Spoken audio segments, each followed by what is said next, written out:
Yes, indeed, those 7 years are very crucial for both children and parents. ఇంటింట ప్రతి ఇంట ఏ దేశమేగినా ఇంతో కొంత సాధారణంగా కొంచెం ఎక్కువగానే ఈ పరిస్థితులు ప్రతి వారికి అనుభవానికి వస్తున్నవే. నా సబ్స్క్రైబర్స్లో 2-3 ఈ విషయం మీద నా సూచనలు సలహాలు ఏమైనా ఇమ్మని అడుగుతున్నప్పటి నుండి నా అవగాహన మేరకై ఒక వీడియో చేద్దామనిపించిందండి. ఇందిరాస్ కిచెన్ అండ్ లివింగ్కి సాదర ఆహ్వానం. ఎలా ఉన్నారండి అందరూ?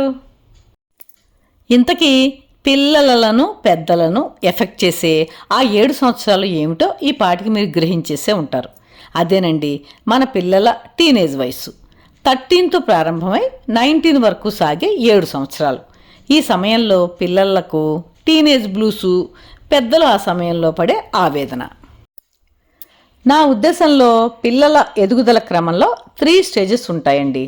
వీటి గురించి చర్చించుకునే ముందు ఒక విషయంలో మాత్రం మనకు ఖచ్చితమైన అవగాహన కావాలి. Every child is born to be an individual. అంటే వారు స్వతంత్ర అభిప్రాయాలు అభిరుచులు కలవారన్నమాట. ఈ అవగాహనతో నేను అన్న 3 స్టేజెస్ ఏంటో చూద్దామా అండి. మొదటిది అమ్మఒడి నుంచి అమ్మఒడిలోకి. అంటే శిశువుకి అమ్మఒడే కేంద్రం, సర్వస్వం. ఆ వడి వదిలితే ప్రపంచం అయోమయం, అభద్రతాభావం.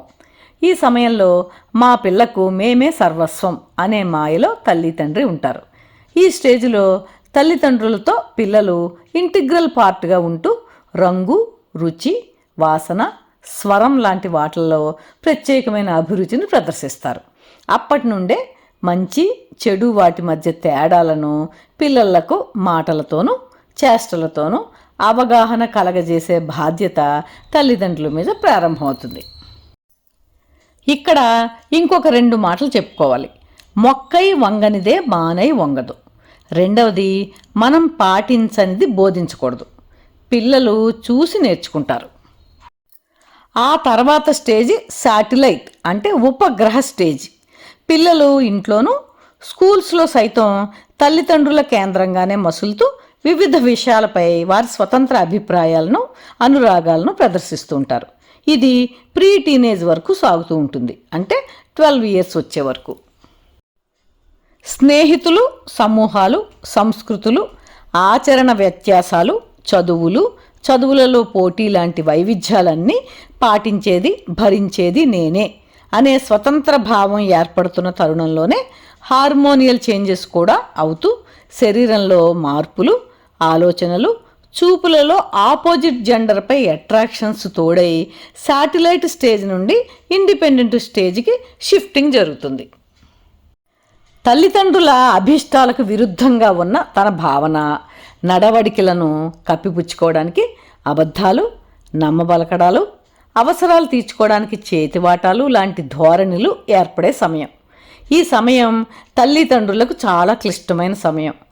ఆడపిల్లైతే తల్లి, మగపిల్లవాడైతే తండ్రి పిల్లలతో ఎక్కువ సమయం గడుపుతూ చొరవ తీసుకొని పిల్లలకు ప్రతి విషయంలోనూ ప్రత్యేకంగా జెండర్ అట్రాక్షన్ విషయంలో లాభ నష్టాలను విశదీకరించవలసిన సమయం అండి ఇది. The next stage is those 7 years stage. అంటే 13వ సంవత్సరం నుండి 19వ సంవత్సరం వరకు. ఈ స్టేజ్లో తల్లిదండ్రులు పిల్లలు భిన్న ధృవాలకు చేరుకునే సమయం. ఇలాగే ఉండాలని తల్లిదండ్రులు, నన్ను కట్టడి చేస్తున్నారని పిల్లలు. పిల్లలకేమో స్వతంత్రంగా నా అభిష్ట ప్రకారం ఉండాలి, నాకు అంటూ ఒక గుర్తింపు కావాలి అనే ధోరణులతో బాటుగా ఫ్రెండ్సు, సోషల్ మీడియా ఇన్ఫ్లుయెన్సు, చదువులలో పోటీ, నేనేమన్నా అర్థం చేసుకోరు అనే భావన, ఎమోషనల్ అండ్ హార్మోనియల్ చేంజెస్ పరిస్థితులను మరింత జటిలం చేస్తాయండి.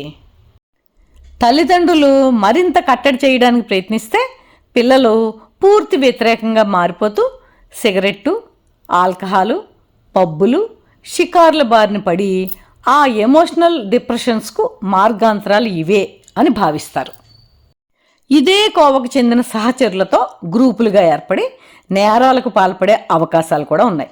పరిస్థితులు జటిలమై చెయ్యి జారిపోతుంటే తల్లిదండ్రులు ఏం చెయ్యాలి అన్నదానికి నిర్దిష్టమైన సమాధానం లేనప్పటికీ అనుభవాలను జోడించి చూస్తే చెయ్యదగ్గ విషయాలు ఏంటంటే, మొదటగా పిల్లలను కంట్రోల్ చేయాలనుకోవడం కంటే వారికి తల్లిదండ్రుల మీద నమ్మకం పెరిగేలాగా చూసుకోవాలి. రోజు కనీసం 10-15 నిమిషాలు పిల్లలతో క్యాజువల్గా మాట్లాడాలి. లెక్చర్స్ ఇవ్వకూడదు సుమా. స్కూల్లో జరిగిన విషయాలు, ఫ్రెండ్స్, గోల్స్ లాంటి విషయాల మీద వారిని మాట్లాడనిస్తూ ప్రతి విషయానికి రియాక్ట్ అవ్వకుండా వినాలి. ఇలా అయితే అందరూ ఏమనుకుంటారు అనే మాటలు పిల్లలలో వాళ్ళెవరు నా గురించి అనుకోవడానికి, కంట్రోల్ చేయడానికి, అలా అయితే చస్తే చేయను అనే వ్యతిరేకతకు దారితీస్తాయి. ఇలా కాకుండా నువ్వు బాధపడితే మాకు బాధే, వారి నోట్లోనూ వీరి నోట్లోనూ పడకుండా చూసుకుందాం అని నువ్వు మేము ఒకటే అనే భావన రానివ్వడం మంచిది.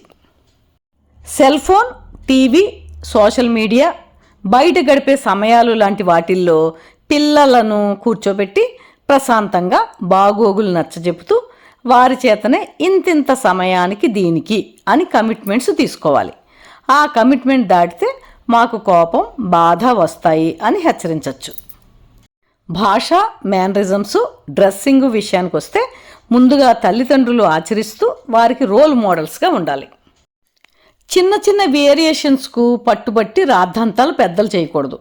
ఇంటి పనులలో స్త్రీ పురుష భేదం లేకుండా చిన్నప్పటి నుండే ఇన్వాల్వ్ చేయాలి. కలిసి వంట చేసుకోవడం, టీవీ, సినిమాలు చూడడం, బయట కబుర్లు చెప్పుకుంటూ వాకింగ్కి వెళ్ళడం, నీ అభిప్రాయం ఏంటని పిల్లలను సలహాలు తీసుకుని సాధ్యమైనంత వరకు పాటించడం. ఇది కుదరదు, అది కుదరదు అని పోలీస్ ఆఫీసర్లాగా కాకుండా నిన్ను నమ్ముతున్నాం, నువ్వు సోషల్ మీడియా ప్రలోభాలలో పడకుండా ఉంటావని, సేఫ్గా ఉంటావని, నీ సేఫ్టీయే మాకు ముఖ్యం అనే అప్రోచ్ చాలా మట్టుకు పనిచేస్తుందండి. మన సొసైటీలో మొరాలిటీకి, కల్చర్కి పెద్దపీట వేస్తూ కొన్ని విషయాలు పిల్లలతో మాట్లాడకూడనివిగా భావిస్తాం. ప్రేమ, ఆకర్షణ, పెద్ద మనిషి అవ్వడం, పీరియడ్స్, శరీరంలో మార్పులు, గర్ల్స్ బాయ్స్ తోటి, బాయ్స్ గర్ల్స్ తోటి సాన్నిహిత్యంగా ఉండాలనే భావనలు సహజ పరిణామాలు అని చెబుతూ అదుపు తప్పితే కలిగే నష్టాలు, భవిష్యత్ జీవితం ఎలా దుర్భరం అవుతుందో లాంటి నిజ సంఘటనలు తరచూ పిల్లలతో చర్చించాలి. ఈ రోజుల్లో ఇది మరీ ముఖ్యమండి. ఈ పీరియడ్లో తల్లిదండ్రులు పిల్లలతో negotiate, never try to control. పిల్లల ఎడల పొసెసివ్నెస్ని తగ్గించుకొని వారిని ప్రొటెక్ట్ చేయడానికి మాత్రమే ప్రయత్నం చేయాలి. ఎంత ప్రయత్నించినా నిత్యం అబద్ధాలు ఆడడం, తిరగబడడం, స్వయం హానికి పాల్పడడం, చెడు తిరుగుళ్ళు, డ్రగ్స్ లాంటివి సేవించడం లాంటి పరిస్థితుల్లో ప్రొఫెషనల్ హెల్ప్ తీసుకోవడానికి, కౌన్సిలింగ్ ఇప్పించడానికి ఏ మాత్రం సంకోచించద్దు. సరిగ్గానే డీల్ చేస్తున్నామా అనే విషయంలో పేరెంట్స్ కూడా ప్రొఫెషనల్ కౌన్సిలింగ్ తీసుకోవడం చాలా మంచిదండి. ఈ వీడియో కనుక మీకు నచ్చినట్లయితే లైక్, షేరు, కామెంటు చేయండి. సబ్స్క్రైబ్ చేసుకునే వారు ఉంటే సబ్స్క్రైబ్ చేసుకోండి. మీ లైక్స్ నాకు చాలా అమూల్యమండి. Thank you.